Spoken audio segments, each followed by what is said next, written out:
My life in the USA. My name is Samir. I'm 23 and 2 years ago, I made the biggest decision of my life. I moved to the United States. It feels like it was just yesterday, but in reality, it's been a roller coaster of emotions, surprises, and moments I never thought I'd experience. Coming from a middle-class family in India, I always had dreams of going abroad, seeing the world, and making something of myself. I had a good job back home, but the USA was calling. It wasn't just the idea of a better salary or living in a foreign country. It was the idea of possibility. That's what America represented to me. When I first stepped off the plane in San Francisco, I couldn't believe I was actually here. The airport was huge, busy, and filled with people from all over the world. I remember looking around, feeling a mixture of excitement and nervousness. I had no idea what lay ahead of me, but one thing was clear. I had a lot to learn. The first shock came when I tried to order a coffee. Back home, a cup of tea or coffee is simple. You go to the counter, ask for chai, and that's it. But here, when I walked into a Starbucks, I was overwhelmed by the choices. Tall grande veni, the barista asked. I stood there, confused. Just coffee, I said awkwardly, and the people in line behind me started getting impatient. The barista gave me a polite smile, but I could tell she was waiting for me to make a proper decision. After a few more questions and some awkward guessing, I finally walked away with a plain black coffee. It wasn't what I expected, and it tasted bitter, but it was my first taste of America. That was just the beginning of my small confusions. Back home, we drive on the left side of the road, but in the U.S., it's the right side. I remember the first time I sat behind the wheel of a car here. My palms were sweating, and my heart was racing. I was so focused on staying on the right side that I missed a stop sign and nearly caused an accident. The guy in the other car honked loudly, throwing his hands up in the air like I'd just committed a crime. I waved apologetically, but he sped off without acknowledging me. Welcome to driving in America. I had rented a small apartment just outside the city. It wasn't much, barely enough space for me and my suitcase. I remember looking around that first night, thinking, is this really it? Is this what I left home for? The apartment felt cold and empty, nothing like the warm, bustling home I had back in India. Back home, there was always someone around, my parents, my sister, even neighbors who would just drop by for a chat. Here, it was silent. I could hear the hum of the fridge and the occasional car driving by. But that was it. For the first time in my life, I was truly alone. The next few weeks were a whirlwind of trying to figure out how to live here. Everything seemed so expensive. I was used to bargaining at markets back home. But here, prices were fixed, and they were high. I remember walking into a grocery store and staring in disbelief at the price tags. A loaf of bread cost nearly $5. In India, that same amount of money could buy you enough food for a whole day. I quickly learned that if I wanted to survive here, I had to budget carefully. My salary was decent, $60,000 a year, but after rent, utilities, and food, there wasn't much left for anything else. I had to share my apartment with a roommate to cut costs, but even that didn't leave much breathing room. Eating out was a luxury. A simple meal at a restaurant could easily cost $20 to $30. And don't even get me started on the tipping culture. In India, you leave a small tip if you're really happy with the service, but here, tipping is expected, and it's usually 15 to 20%. The first time I went out to eat, I didn't leave a tip because I didn't know, and the waiter gave me a look I'll never forget. I felt terrible once I realized my mistake, but it was a learning experience. Speaking of learning, my English was tested in ways I didn't expect.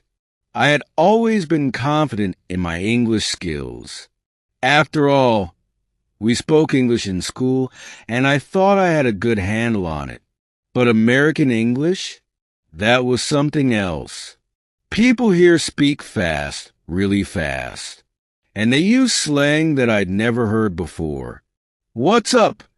Someone asked me in the office on my first day. I blinked, confused. Was he asking about work? Did he want to know if something was wrong? I just smiled and nodded, which became my go-to response when I didn't understand something.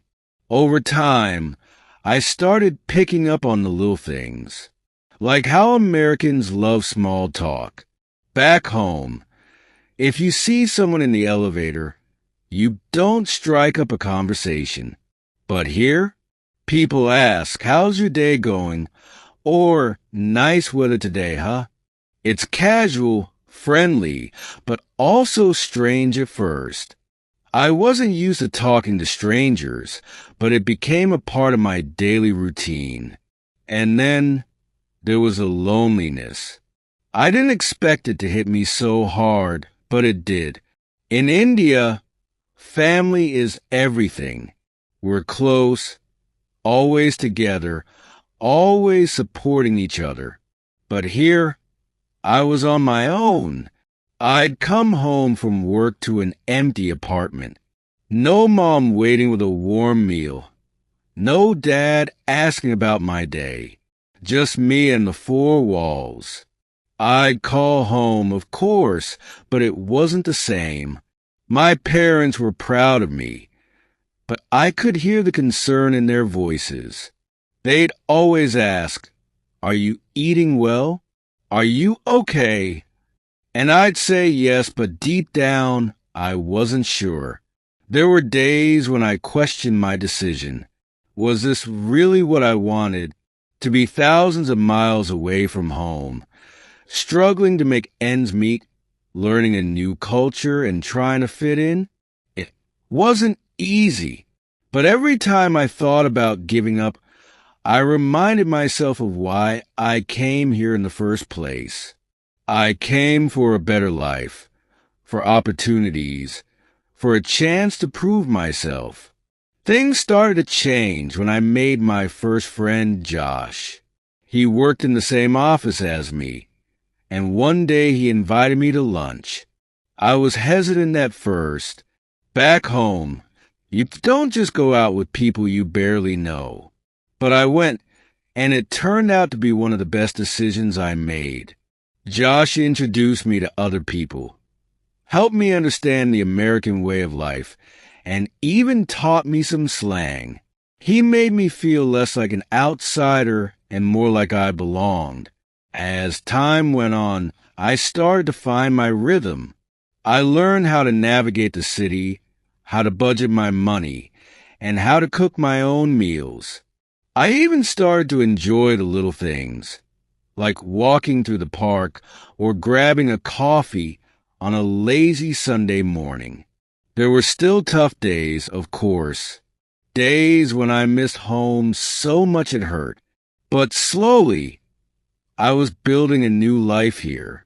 One of the most surprising things I learned about Americans is how much they love their dogs. Everywhere I went, people were walking their dogs, playing with them in parks, and even bringing them to cafes. It seemed like there were more dogs than kids. I didn't understand it at first, but after seeing how much joy these pets brought to their owners, I started to get it. Dogs here are like family. People treat them with so much care and affection. It was heartwarming, and it made me think about getting a dog myself one day. As time passed, life in the U.S. began to feel a little more familiar. I'd settled into my job, and Josh had become a good friend. But amidst the busy work days and adjusting to life here, something unexpected happened. I met her.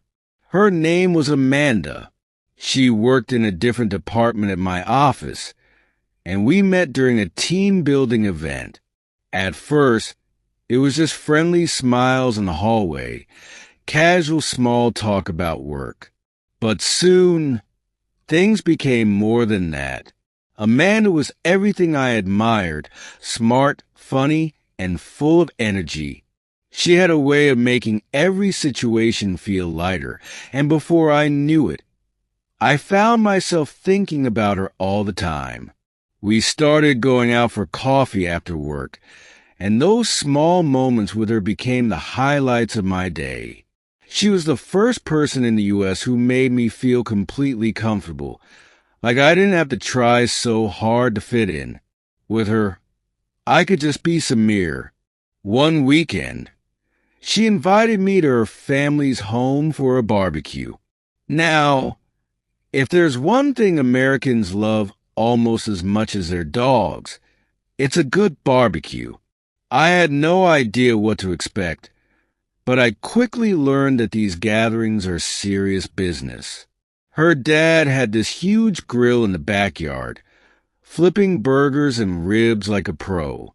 I tried to help, but when I burned a few hot dogs, Amanda's dad gently guided me away from the grill, laughing. "Why don't you leave the cooking to us and enjoy the sunshine, Samir?" That day was full of laughter, and I felt a sense of belonging I hadn't felt since leaving home. Amanda and I started seeing each other more often after that. It was my first real relationship in the U.S., and things were going great until they weren't. You see, Amanda and I came from different worlds. I was still adjusting to life in America, trying to balance my roots with the new culture around me. Amanda, on the other hand, had grown up here. She didn't fully understand the weight of my family's expectations or the guilt I sometimes felt for leaving them behind. We had small disagreements at first, things like how often I called my parents or why I couldn't just fly back to India for a visit whenever I wanted. But over time, those small arguments grew into something bigger. One night, after a long week at work, we sat in my apartment, and out of nowhere she said, "Samir, do you ever feel like we're too different?" Her words hit me like a punch. I didn't see it coming. I thought we were doing fine, but Amanda felt like she couldn't connect with parts of my life, especially the part that still held on to home. We tried to work through it, but it became clear that no matter how much we cared for each other, we were heading in different directions. The breakup was hard. There were nights when I lay in bed, staring at the ceiling, wondering if I had made a mistake coming here. I missed her. I missed how she made me laugh. The way she could turn a stressful day into something manageable.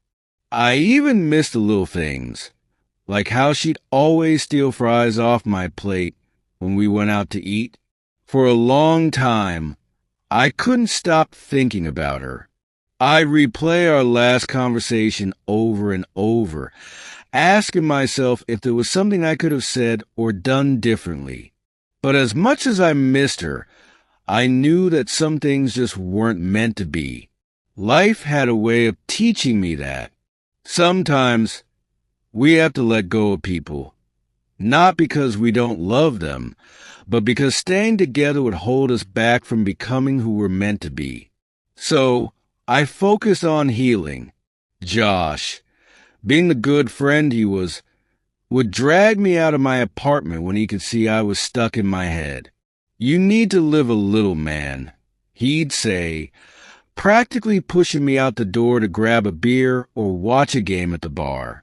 I didn't drink much, but it was good to be around people, to laugh at stupid jokes and forget my worries for a while.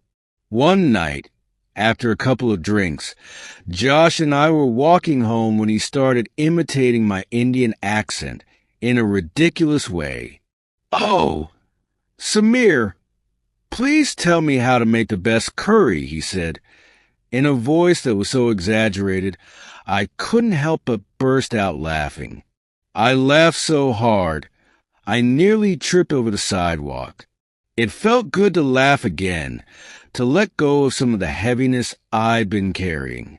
Funny moments like that became my saving grace. Like the time I tried to make an Indian dish called samosas for Josh and our friends. I thought it would be nice to introduce them to some of my culture, but halfway through, I realized I'd added way too much chili powder. When Josh took his first bite, his eyes bulged and his face turned red. "Dude, are you trying to kill me?" he gasped, chugging water. Everyone burst out laughing, and even though my cooking was a disaster, that night became one of my favorite memories. On the work front, things were steady. I was getting better at handling my responsibilities, and my confidence in my English was improving. But every now and then, I'd still get thrown off by some American phrases. Once, during a meeting, my boss said, "Let's circle back to that later." I nodded, but I had no idea what circle back meant. Later, I found out it just meant to return to the topic. It's funny how the smallest phrases can make you feel like an outsider. But over time, I learned to laugh at these moments rather than feel embarrassed. Mistakes are just part of learning. After all, traveling around the U.S. was another adventure. One weekend, I decided to take a solo trip to New York City. Everyone always talks about how it's the city that never sleeps, and they weren't lying. The moment I stepped out of the subway in Times Square, I was hit with a wave of noise, lights, and people. It was overwhelming and exciting all at once. I spent hours just walking around, marveling at the tall buildings and the energy of the city. I tried New York pizza for the first time. It was huge, greasy, and delicious. I even met a street performer who was playing the saxophone, and when he noticed me watching, he winked and started playing the tune of an old Bollywood song. It was such a random, unexpected moment, and I couldn't stop smiling. But beyond the excitement of new experiences, there were life lessons that hit hard. One thing I learned quickly was how to manage money. Living in the U.S. isn't cheap, and there were times when I had to get creative with my budget. I remember once, during a particularly tight month, I survived on ramen noodles and peanut butter sandwiches for an entire week. It was tough, but it taught me the importance of planning and saving. And then there were the lessons about people. In America, I learned that not everyone who smiles at you is your friend. People are polite, yes. They say hi even if they don't know you, and sometimes they give compliments just to be nice. But that doesn't always mean they have your best interests at heart. I had to learn to trust my gut, to recognize the difference between genuine kindness and surface-level politeness. There were people who supported me wholeheartedly, like Josh, but there were also people who didn't care if I succeeded or failed. Through it all, though, I realized the importance of family. No matter how far I was from home, my parents were always there for me. Their phone calls, their words of encouragement, and even their gentle scolding kept me grounded. They reminded me of who I was and where I came from. On tough days, I'd think about all the sacrifices they made so I could have a better life. That thought alone gave me the strength to keep pushing forward, even when things got tough. After the breakup, life slowed down a little, but not in a bad way. I had more time to focus on myself, my work, and most importantly, my English. You'd think after living in the U.S. for a while, I'd have it all figured out. But no, English is like a tricky puzzle, always throwing new challenges my way. One day I'd feel like I had it under control, and the next, I'd find myself completely lost in a conversation. Take, for example, this one time at work. It was a typical morning, and I was sipping my coffee when my boss walked up and said, "Samir, could you give me a ballpark figure on the project costs?" I stared at him blankly. Ballpark figure? Were we suddenly talking about baseball? I tried to keep a straight face and nodded, pretending I understood. But inside, I was panicking. I Googled ballpark figure under the table during the meeting and found out it just meant an estimate. Phew, close call. I laughed about it later, but these little moments kept me on my toes. But it wasn't all confusion. There were plenty of fun and quirky things I loved about living here. For one, Americans love their holidays. Every month, it felt like there was some new excuse to celebrate. Halloween, Thanksgiving, Christmas. It was nonstop. Halloween was the most bizarre one for me. Back in India, I'd seen it in movies, but nothing prepared me for the reality of grown adults dressing up in costumes and roaming the streets. Josh and I decided to throw a little Halloween party at our apartment, and he convinced me to dress up as Spider-Man. Let's just say, wearing that tight suit was an experience. Halfway through the party, the mask became so unbearable, I ripped it off, much to the amusement of my friends.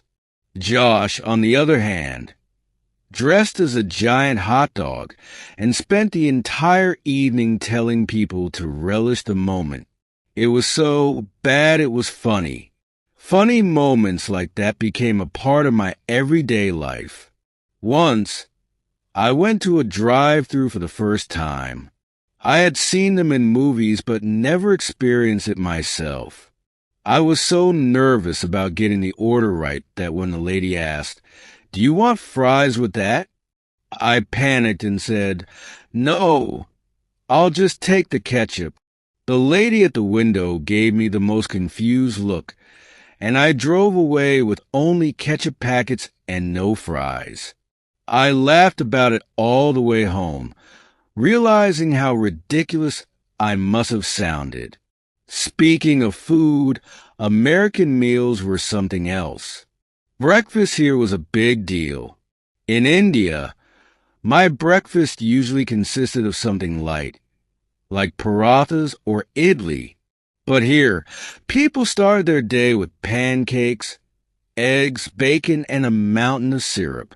I tried it once, but by the time I finished, I felt like I needed to go back to bed instead of starting my day. I did, however, fall in love with their sandwiches. A turkey sandwich for lunch became my go-to, but I had to be careful. The portions here were massive. I couldn't believe how much food they serve, and sometimes I'd end up with leftovers for dinner. Life in the U.S. wasn't just about funny moments and food, though. It taught me some hard lessons, too. One of the most unexpected things I learned was how lonely it could feel, even in a country full of people. You'd think that with all the friendliness, people saying hi on the street, neighbors waving, colleagues asking how your weekend was, I'd never feel alone. But sometimes, the polite greetings didn't go beyond that. They were just that, greetings. It wasn't the deep connection I craved. There were nights when I'd come back to my apartment, sit on the couch, and feel this wave of homesickness hit me.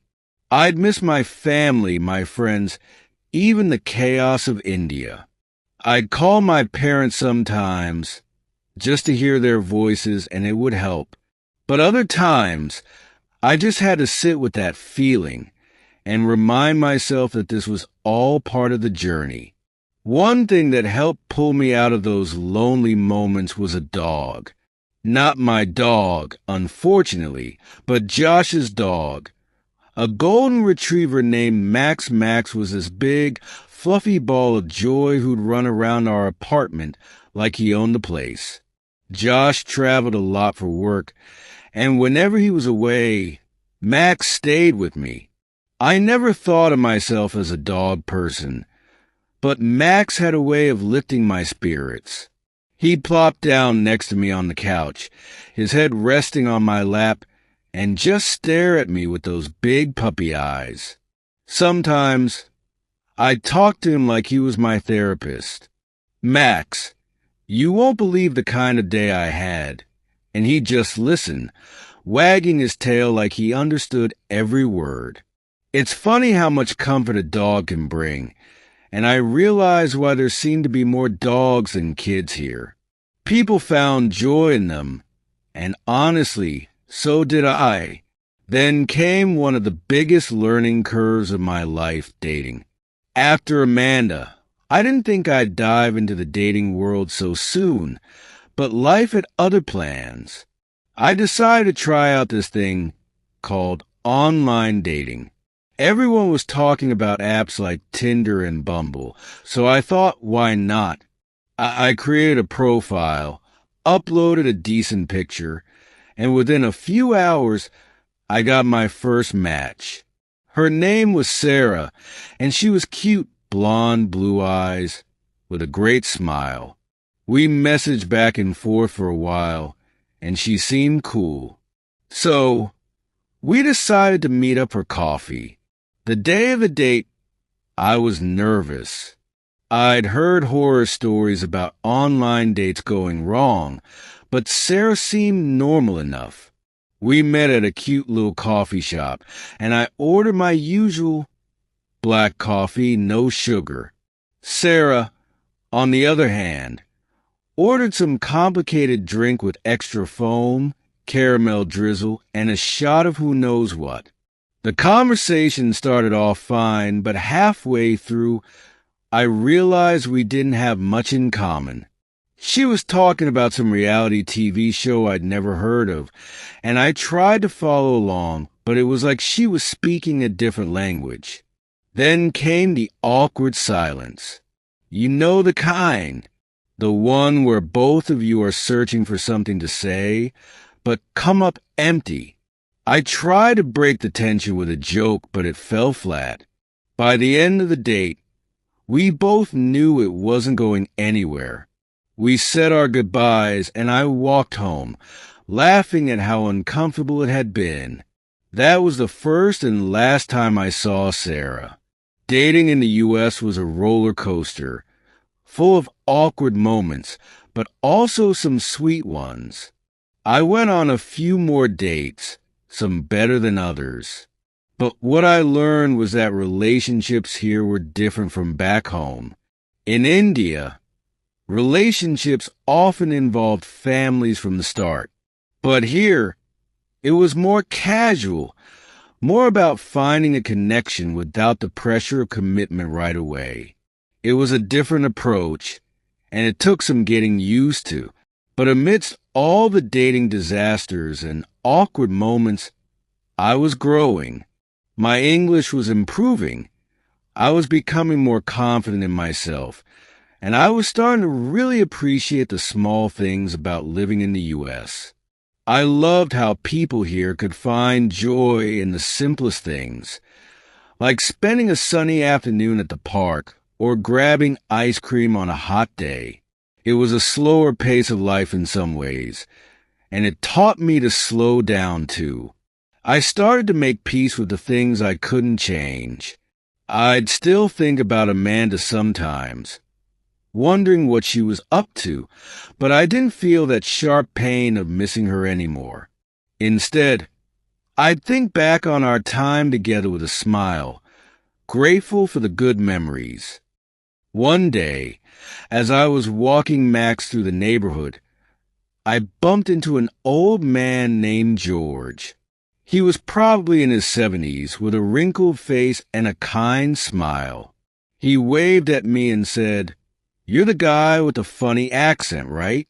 I couldn't help but laugh. I guess my accent hadn't faded as much as I thought. We started chatting, and George told me stories about how he'd traveled the world when he was younger. He'd been to places I could only dream of: Europe, South America, even India. We talked for a while, and before I knew it, Max and I had a new walking buddy. Every evening after that, George would join us on our walks, sharing his life stories. It was a reminder that no matter where you are, you can always find connections, sometimes in the most unexpected places. As the months passed, I found myself more settled into my new life in the USA. The days flowed into weeks, and I grew fond of the little quirks that made living here special. I had mastered my daily routine, waking up early to take Max for a run before heading to work. The mornings were crisp, and I loved how the rising sun painted the sky in shades of pink and orange. It felt like the world was waking up with me, and I would take a moment to breathe it all in. At work, my confidence continued to grow. I started participating more in meetings, sharing my ideas, and even cracking a few jokes, though sometimes they landed better than others. My colleagues had grown accustomed to my sense of humor, and I often caught them chuckling at my accents and occasional mispronunciations. "Samir, you need to start a podcast," one of my coworkers joked during lunch one day. I laughed, but secretly thought, maybe one day. My friendship with Josh deepened too. He had become like family to me. One weekend, we decided to take a road trip to the Grand Canyon. It was a spontaneous decision, and we both needed an escape from the city. We loaded up the car with snacks, music, and Max, and off we went. The drive was filled with laughter and playlists that ranged from classic rock to Bollywood hits. I made Josh listen to my favorite songs, and he pretended to enjoy them, making funny faces when I sang along. When we finally arrived at the Grand Canyon, I was awestruck. The sheer size and beauty of it took my breath away. It felt like a scene from a movie, with the sun casting golden hues over the red rocks. We hiked along the trails, snapping pictures and marveling at the views. In that moment, I felt grateful for my journey, the struggles, the laughter, the friendships, and even the heartbreaks. They had all led me to this beautiful place. As we stood at the edge of the canyon, I took a deep breath, feeling the wind on my face. "You know, Samir," Josh said, "we're lucky to experience moments like this. It's what life is all about." I nodded in agreement. I thought about everything I had learned in the past year, about resilience, connection, and the importance of embracing each moment. Returning to the city, I carried that sense of gratitude with me. I had learned to appreciate the little things, like sharing a meal with friends or watching the sunset from my apartment balcony. My English was improving, and I began thinking about how I could help others who were on the same journey I had been on. One night, as I sat on my couch with Max curled up next to me, an idea struck me. What if I started a YouTube channel to share my experiences and help others learn English? I had seen so many channels dedicated to teaching English, but I wanted to add my unique perspective. The funny moments, the struggles, the lessons learned along the way.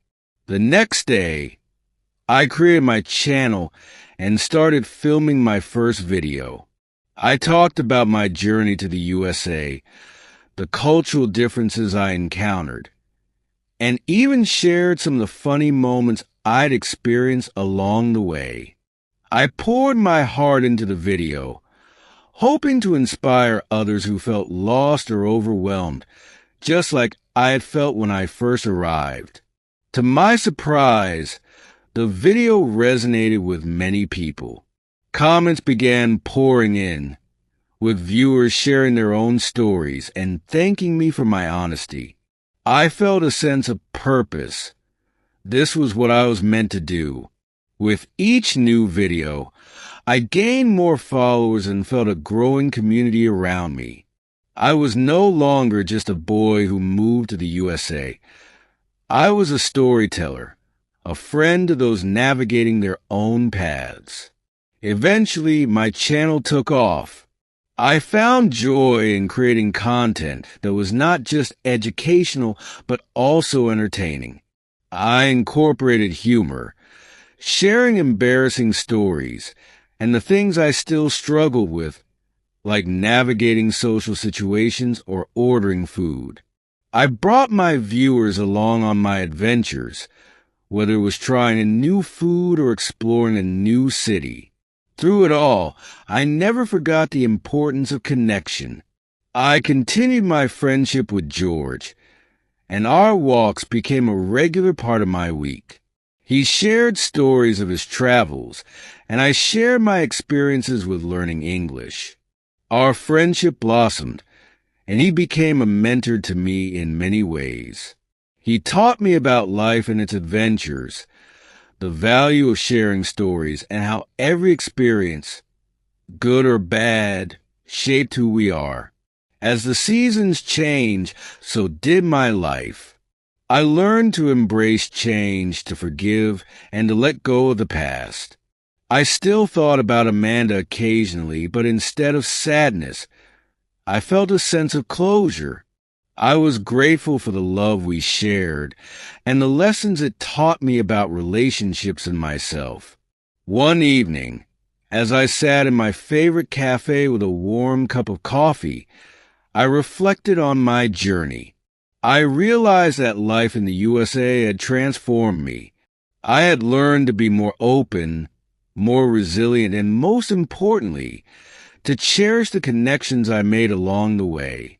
I felt proud of how far I'd come, from the boy who arrived with uncertainty to the young man who found his voice and purpose. In that moment, I made a promise to myself. I would continue to share my journey, inspire others, and never stop learning. I understood that life would always be a series of ups and downs, but each experience was an opportunity for growth. With Max by my side and a world of possibilities ahead, I felt ready to embrace whatever came next. And so, as the sun began to set, casting a warm glow over the city, I smiled, knowing that my journey was just beginning.